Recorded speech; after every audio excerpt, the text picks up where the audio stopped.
안녕하세요. 저는 현재 의대 본과 2학년에 다니고 있고 약대를 3번 떨어지고 사수를 하는 와중에 의대 편입을 준비해서 의대에 들어오게 됐어요. 제가 제 이야기를 인스타에 올렸더니 의대 편입도 있냐? 의대 편입은 어떻게 하는 거냐? 어떻게 합격하게 되었냐? 이렇게 많이 질문을 주셔가지고 인스타로 무무를 했었거든요. 이렇게 정리해서 알려드리면 좋겠다 싶어가지고 이렇게 카메라를 켰습니다. 먼저 가장 많이 궁금해하시는 것부터 답변을 해보도록 할게요. 1번. 전적대, 학점, 나이, 토익 성적이 궁금해요. 이 질문이 진짜 제일 많았어요. 저는 중경외시 생명관련과 3학년 1학기까지 다녀서 수료를 한 상태고 GPA는 92점이었습니다. 편입 합격 나이는 27살이었고 그러니까 26살에 시험을 봐서 27살에 예과 2학년으로 편입을 했습니다. 그리고 공인영어 성적은 토익을 냈는데 970점이었어요. 사실 많은 분들이 특히 학점을 보고 어떻게 의대에 갔냐? 의대 진짜 스펙 좋은 사람들이 가는 거 아닌가? 이렇게 많이 궁금해 하시는데요. 저도 그래서 학점이 너무 낮으니까 의대 편입 나 당연히 안 되는 거 아니야? 약대도 지금 계속 떨어지고 있는데 내가 무슨 의대야? 이런 생각을 했었거든요. 근데 알아보니까 학점이 안 들어가고 지필고사랑 영어 성적으로만 갈 수 있는 전형이 있더라고요. 그래서 그런 학교 위주로 알아보게 되었고 제가 입시할 당시에는 총 2학교가 있었어요. 지금 현재 다니고 있는 학교랑 다른 학교 있었는데 이 다른 학교는 토익 성적으로 1차를 몇 배수를 뽑는 그런 전형이었어요. 근데 전년도랑 전전년도의 토익 컷이 985점 아니면 990점이었다는 거예요. 그래서 8월에 마지막 PT를 보고 9월, 10월에 토익을 계속 쳤는데 970으로 결국 끝났어요. 그래서 그 학교는 지원을 못했고요. 제가 현재 합격해서 다니고 있는 학교는 토익이 구간별로 들어가는 학교였어요. 이렇게 모집 요강을 보시면은 토익이 40점 만점에 39점으로 1점이 깎이는 거예요. 근데 생물화학 성적은 합해서 60점이 들어가니까 이 지필고사를 더 열심히 해서 이 영어를 뒤집어야겠다 이렇게 생각을 했어요. 그래서 이 학교만 준비를 하게 되었습니다. 근데 지금 제가 합격해서 재학 중인 학교는 현재 편입을 선발을 하지 않고 있어서 이 점은 참고해 주셨으면 좋겠어요. 저한테 많이 물어보시는 게 학점은 안 좋은데 의대 편입하고 싶다. 근데 제가 확인한 결과 전자로 말했던 학교가 모집을 하고 있거든요. 그래서 저는 토익부터 990점을 만든 다음에 준비를 하셨으면 좋겠다. 이렇게 말씀을 드리고 있어요. 그리고 현재 다니고 있는 학교가 어딘지 많이들 물어봐 주시는데 숨기고 싶은 건 절대 아니고 제 얼굴이랑 이름을 이렇게 드러내놓고 영상을 공개적인데 올리고 있으니까 학교 입장에서 안 반가울 수도 있겠다 이런 생각이 들어서 오피셜로는 말씀을 안 드리고 있어요. 근데 얘기 들어보면 어딘지 티난다고 하더라고요. 이렇게 영상에 학교도 나오고 이러다 보니까. 그리고 DM으로 물어봐 주시는 분들에게는 다 알려드리고 있어요. 궁금한데 어딘지 모르겠다 하시는 분들은 따로 DM 주시면 제가 다 알려드리도록 할게요. 두 번째 질문은 약대 준비하다가 의대 편입으로 돌린 이유, 그리고 수능 말고 편입으로 의대를 간 이유. 일단 저는 별 고민 없이 약대 준비를 시작하게 된 케이스였어요. 부모님께서 약대를 준비해보는 게 어떻겠냐, 약사는 안정적인 전문직이다 이렇게 추천을 해주셔가지고 그러면 나 전문직도 좋고 제 학교가 캠퍼스가 저기 수원에 있었거든요. 학교도 서울로 가고 싶다 이렇게 생각을 해서 준비만 하면은 쉽게 붙을 줄 알고 아무것도 모르고 그렇게 시작을 하게 되었습니다.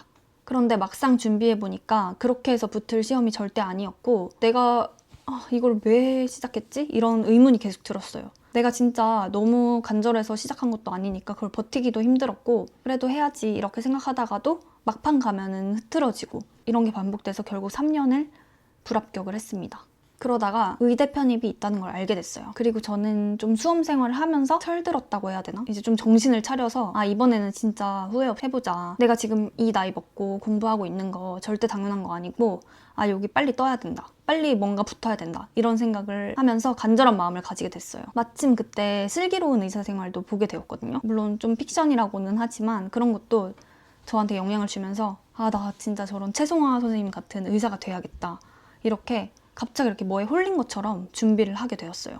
제가 인생 살면서 제 의지로 선택을 한 제 첫 번째 목표였다는 게 좀 의미가 있었어요. 그리고 솔직하게 말하면 그때 같이 준비 시작했던 친구들은 이미 다 약대 갔으니까 난 의대 가야겠다 이렇게 산 것도 있었던 것 같아요. 그리고 수능 말고 편입을 선택한 이유, 저는 수능은 본 지가 너무 오래됐고 잘 할 자신이 없었어요. 그리고 이미 3년이라는 시간이 투자가 되었잖아요. 그러니까 이걸로 뭘 하고 싶었고 그때 결과를 기다리면서 의대 편입을 준비를 했는데 약대를 붙어도 나는 의대 일반 편입도 같이 준비해야겠다. 수능으로 돌릴 생각은 전혀 못했습니다. 세 번째로는 생물화학 공부법, 그리고 인강 들었는지 편입학원 다녔는지. 결론부터 말씀드리면 편입학원은 안 다녔고 저는 피트 장수생이었기 때문에 피트 할 때 종합반 학원도 다녔고 인강도 몇 개 들었었고 장가학원 다니면서 관리형 독서실도 다녔고 그리고 마지막 해에는 그냥 인강 들으면서 독서실 다녔고요. 피트랑 의대 편입 시험이랑 어떻게 달랐냐면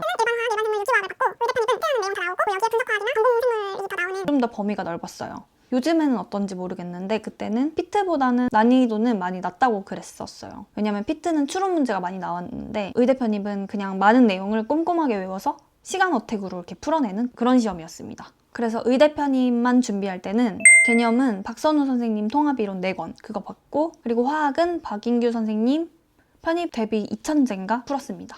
인강은 생물은 안 듣고 그냥 개념 복습만 했고요. 화학은 그 2000제 문제가 피트랑 겹치는 범위 내용은 되게 쉬웠는데 이외의 범위가 있었어요. 뭐 찍으면 그 유튜브 강의로 연결이 됐었거든요. 그래서 그런 거만 골라서 봤었습니다. 저희 학교 기출문제는 최근 몇 년도 빼고는 홈페이지에 전부 다 올라와 있었는데 답이 없었어요. 그때는 AI도 없어가지고 답을 찾기가 쉽지가 않았거든요. 난이도도 꽤 높았어가지고. 그래서 찾아보니까 G프랩이라는 인강 사이트에 이영렬 선생님이 저희 학교 기출문제만 회차별로 해설을 찍어주신 게 있더라고요. 화학은 아마 풀었었던 것 같고 생물만 답이 필요 기출 해설 강의를 결제를 해서 답을 일단 다 그걸로 채점을 했고 모르는 문제 해설만 골라서 들었었습니다. 생물은 그렇게 저희 학교 기출문제랑 박선우 교수님 개념 그냥 계속 돌리면서 공부를 했고 양이 너무 많아서 전체를 백지 복습을 할 수는 없었어요. 근데 피트를 몇 년 동안 하면서 제가 아는 약한 파트 백지 복습을 하면서 꼼꼼하게 4권을 통으로 머리에 넣으려고 많이 노력을 했습니다. 그리고 시험 막바지로 갈수록 이 회독수가 늘어야 된다고 생각해서 서머리라고 그 요약책이 또 4권이 있거든요. 거기에 피트를 오래 하면서 나름대로 단권화가 돼 있었고 피트 범위 이외의 것은 처음에 시작하면서 이렇게 적어놓은 부분이 있었는데 그걸로 계속 돌렸어요. 그리고 화학은 피트 할 때도 조금 잘한 편이었기 때문에 실제 시험장에서 화학을 무조건 빨리 정확히 다 풀고 생물을 위한 시간을 확보를 해야겠다 이런 생각을 계속 하고 있었어요. 2000제 계속 풀면서 감을 유지하려고 노력을 했던 것 같아요. 하루에 1~2시간 정도만 공부를 하고 나머지 시간은 생물에 다 투자를 했었어요. 그리고 단원별로 풀다 보니까 전체적인 감이 좀 떨어지는 것 같아서 미트 기출 문제를 회차별로 쭉 풀어 피트랑 미트 기출은 제가 피트 할 때도 다 몇 번씩 풀어봤던 거라 저한테 익숙해서 시간이 얼마 안 걸렸거든요. 피트를 안 했었는데 의대 편입만 준비한다 이러면 그것까지는 안 푸셔도 될 것 같아요. 편입화학이 훨씬 쉽고 그 시간을 생물에 투자하시는 게 훨씬 나으실 거예요. 저는 화학은 그렇게 시간을 줄였는데도 생물이 진짜 너무 많아서 반에 거의 잠을 못 자고 공부를 했었어요. 다음으로 4번째 질문은 준비 기간이랑 하루에 공부를 얼만큼 했는지. 피트 빼고 의대 편입만 준비한 기간은 약대 면접이랑 병행한 기간도 포함해서 2달 반 정도 되는 것 같아요. 면접 준비를 병행할 때는 주말에는 면접 스터디도 가고 그냥 평범하게 적당히 공부를 한 것 같아요. 약대 면접이 끝나고 의대 지필고사까지 시간이 얼마 안 남았는데 생물이 할 게 너무 많은 거예요. 그때부터 마음이 확 조급해지기 시작했어요. 그래서 그 1달 반 정도는 진짜 친구랑 연락도 안 하고 독서실 가는 거 외에는 외출도 안 하고 가족들이랑도 바빠서 얘기 잘 안 하고 거의 은둔 생활을 했어요. 밥 먹는 시간에 잠깐 의대생 브이로그 찾아서 보면서 자극받고 그 외의 시간에는 전부 진짜 정말 전부 공부에 집중했어요. 화장실 가면서도 머릿속으로 개념을 계속 돌리면서 개념 상기시키면서 가려고 되게 노력을 많이 했어요. 그리고 그때는 제가 너무 할 게 많은데 불안하니까 누워서 잠도 안 왔거든요. 그래서 한두 시간 정도 자고 바로 일어나서 계속 공부하고 그러다가 진짜 체력이 안 되면은 쓰러져서 한 4~5시간 자고 이렇게 온 체력을 다 끌어다 써서 공부를 했었어요. 가끔 인스타로 아시고 저한테 진짜로 1~2시간만 자면서 공부했는지 그러면 그게 공부 효율이 나는 DM 주시는 분들도 계신데 절대로 효율적이지 않고요. 진짜 추천드리지 않습니다.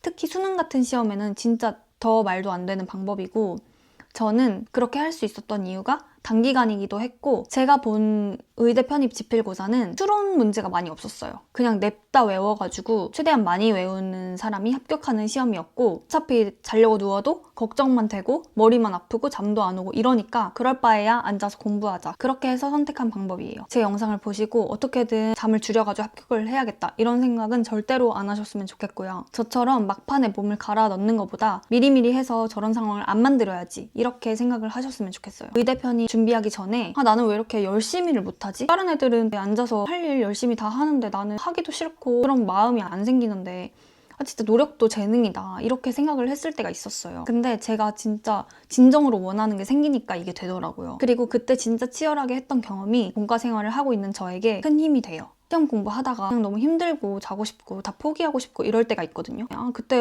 한두 시간 자고 진짜 맨날 했는데 지금 못할 건 뭐야 이러면서 스스로 세뇌해서 시험 기간을 보내곤 합니다. 그래서 제가 드리고 싶은 말은 스스로에게 떳떳할 수 있을 만큼 치열했던 순간을 만들어보는 게 좋다. 미리미리 해서 건강하게 끝까지 좋은 컨디션으로 마무리를 하셨으면 좋겠습니다. 그리고 5번째 질문은 면접 준비는 어떻게 했는지. 저는 자기소개서는 안 냈고 MMI 면접만 봤거든요. MMI 면접에 대해서 간단하게 말씀을 드리자면 여러 방을 돌면서 짧은 면접을 보는데 각 방에서 하나의 상황이나 질문을 받고 답변을 하고 의료윤리 딜레마, 의사소통, 공감 능력 등 의사에게 필요한 역량을 평가하는 시험이에요. 저는 물론 약대 준비할 때 시험 지필고사 성적도 부족했지만 면접에서 3년 내내 떨어져서 면접에 대한 자신감이 진짜 너무 없었어요. 그렇게 준비를 시작했고 1차 지필고사 전까지는 1차 합격이 나면 바로 달리려고 준비 과정을 했습니다. 의대 편입 정보가 진짜 잘 없거든요. 어디에 제일 많냐면 네이버에 의편사 카페라고 있어요. 거기에 합격 수기도 많고 정보들도 많거든요. 그래서 그 합격 수기 같은 거 다 뒤져보면서 면접 준비 어떻게 하는지 파악을 했고요. 다 리스트업을 했어요. MMI 교재를 일단 하나 사야 되고 치사 문제가 나올 수도 있으니 개념의료라는 책도 장바구니에 담아놨었어요. 1차 결과가 시험 보고 한 2, 3일 뒤에 나왔는데 합격을 눈으로 확인하자마자 그 카페 면접 스터디가 막 올라오는 거예요. 그래서 그냥 아무데나 골라가지고 스터디를 들어갔어요. 4명인가 그랬는데 줌으로 맨날 만나가지고 답변을 돌아가면서 하고 서로 피드백하는 그런 식의 스터디를 했습니다. 처음에 답변하다 보면 진짜 말이 안 나오거든요. 말하는 연습을 계속 하니까 도움이 많이 됐었던 것 같아요. 그리고 개념의료라는 책으로 시사 문제는 진짜 노트에 이렇게 필기해 가면서 꼼꼼하게 외우려고 노력을 많이 했어요. 그리고 편입 학원에서 면접이 있는 학교들은 1차 합격자를 대상으로 면접 대비반을 하루 열어주는 게 있었어요. 그래서 거기를 당일치기로 갔다 왔는데 저는 그게 되게 큰 도움이 됐었어요. 스터디원들이랑 MMI 교재 보고 계속 답변하고 피드백하고 이러니까 대답이 어느 정도 정형화된다는 느낌을 받았었거든요. 교재 답변이랑 되게 비슷해져요. 근데 거기서 뵌 어떤 선생님께서 이렇게 답변하면 다른 수험생들이랑 똑같다. 딱 그 정도다. 이렇게 말씀을 해주셨어요. 딜레마 상황 문제는 정답이 정해진 시험이 아니기 때문에 답변을 뭘 하냐보다 어떤 논리적인 근거를 대는지 그리고 윤리적 사고가 어떤지 이런 게 중요한데 보통 답변이 A는 이렇게 해서 B 답변이 좋을 것 같다. 이렇게 근거를 대는 식이거든요. 거기에 한 발자국 더 나아가서 A 답변을 고르는 사람은 B의 이러한 점 때문에 A 답변을 고르겠지만 여기에 대한 근거까지 포함해서 나는 이렇게 해서 B를 고를 거고 추가 질문으로 들어올 수 있는 부분을 먼저 얘기를 하는 거예요. 근데 여기서 이런 의문을 가질 수 있으니까 나는 이렇게 해서 설득할 거다. 이런 식으로 답변을 하는 연습을 그 이후에 많이 하게 되었어요. 그리고 저는 시사 자료 같은 것도 너무 없어서 합격생들이 파는 그런 자료도 막 구매했었는데 사실 요즘은 AI가 잘 되어 있으니까 시사 같은 거 보고 AI한테 GPT로 정리하고 다 대비가 되지 않을까 이렇게 생각합니다. 저는 그래서 면접 보러 갔을 때 들어가기 직전까지 이 개념의료라는 책을 보면서 시사 계속 달달달달 외웠었는데 그런 문제는 안 나왔었던 것 같아요. 그리고 제가 또 장 선생님만큼 멘탈 관리 어떻게 했는지 불안할 때 어떻게 했는지 그리고 늦게 학교 가서 힘든 점은 없는지 이런 것도 많이 물어봐 주셨는데요. 그것까지 답변하면 너무 영상이 길어질 것 같아서 2탄으로 가져오도록 하겠습니다. 감사합니다.